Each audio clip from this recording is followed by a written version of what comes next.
CSIS subsidy है central sector interest subsidy scheme. ये एक भारतीय सरकारी योजना है जो फाइनेंशियली वीकर सेक्शंस को एजुकेशन लोन्स पर इंटरेस्ट सब्सिडीज प्रदान करती है। इसके तहत इन स्टूडेंट्स को कम इंटरेस्ट पर लोन मिलता है। CSIS का मूल उद्देश्य है स्टूडेंट्स को फाइनेंशियल मदद करना जो हायर एजुकेशन में है, ताकि वो अपने करियर के मकसद तक पहुंच सके। इस योजना का फायदा हर कैटेगरी के इकोनॉमिकली वीकर सेक्शन के स्टूडेंट्स को मिलता है जो इंडिया में जॉब ओरिएंटेड या टेक्निकल कोर्सेज में पढ़ाई कर रहे हैं। देखते हैं इसके बेनिफिट्स क्या है। बैंक द्वारा एजुकेशन लोन पर चार्ज किए जाने वाले इंटरेस्ट रेट में छूट मिलती है, जिसके बारे में आपको वीडियो के आगे पता चलेगा। एजुकेशन लोन के रीपेमेंट के दौरान किए गए इंटरेस्ट पर छुटकारा मिलता है।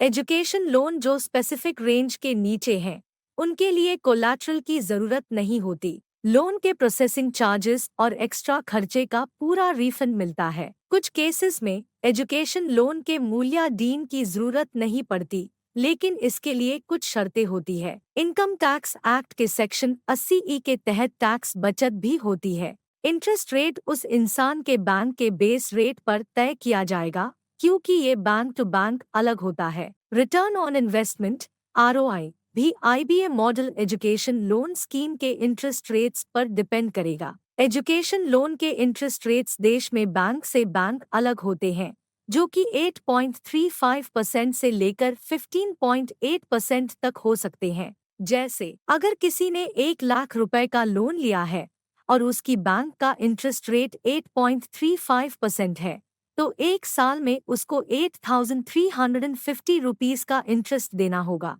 और अगर वही अमाउंट 1 लाख रुपए का लोन है, लेकिन इंटरेस्ट रेट 15.8% है, तो 1 साल में उसको 15,800 रुपीस का इंटरेस्ट देना होगा।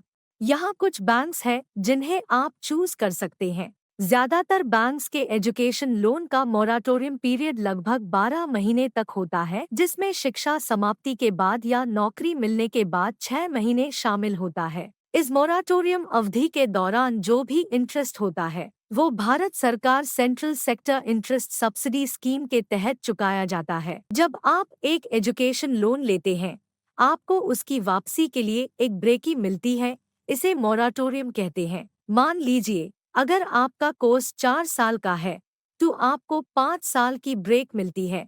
4 साल कोर्स प्लस एक एक्स्ट्रा साल। इस ब्रेक के दौरान आपके लोन पर इंटरेस्ट लगातार बढ़ता है, जैसे कि एक छोटा सा एक्स्ट्रा खर्चा।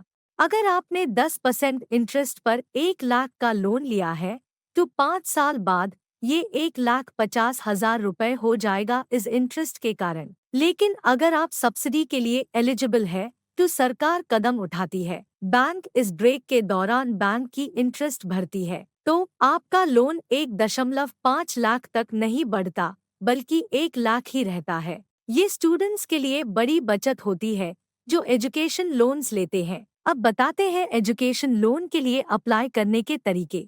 आपको कुछ स्टेप्स फॉलो करने होंगे। पहला, विद्या लक्ष्मी पोर्टल पर जाएं और वहां रजिस्टर करें। दूसरा, पोर्टल में जाकर एजुकेशन लोन के ऑप्शंस को सर्च करें। अपने रिक्वायरमेंट्स के हिसाब से बैंक्स को शॉर्टलिस्ट करें। तीसरा, एक सिंगल एप्लीकेशन फॉर्म भरें, जिसे common education loan application form CELAF कहते हैं। चौथा, आपको 3 बैंक्स तक और हर बैंक के लिए एक लोन स्कीम तक ही अप्लाई करने का ऑप्शन होता है। पांचवा, आप अपने एप्लीकेशन का स्टेटस भी पोर्टल पर चेक कर सकते हैं, ताकि आपको पता चले कि आपका लोन प्रोसेस किस स्टेज पर है। अब देख लेते हैं इस स्कीम के एलिजिबिलिटी क्राइटेरिया क्या क्या है। Education loans IBA model education loan scheme के तहत लेना चाहिए। स्टूडेंट्स के पेरेंट्स का एनुअल इनकम ₹4.5 लाख से कम होना चाहिए। ये सब्सिडी सिर्फ एक बार ही मिलेगी, या तो अंडर ग्रेजुएट UG के लिए या पोस्ट ग्रेजुएट PG के लिए। सिर्फ NAAC या NBA के रिकॉग्नाइज्ड इंस्टीट्यूशंस से जुड़ी प्रोफेशनल टेक्निकल कोर्सेज के लिए एप्लीकेबल है। जो बेनिफिशियरी अपने प्रोग्राम को बीच में छोड़ देता है, वो CSIS सब्सिडी के लिए एलिजिबल नहीं है। एकेडमिक या डिसिप्लिनरी रीजन से इंस्टीट्यूशन से निकाला गया स्टूडेंट सब्सिडी के लिए एलिजिबल नहीं है।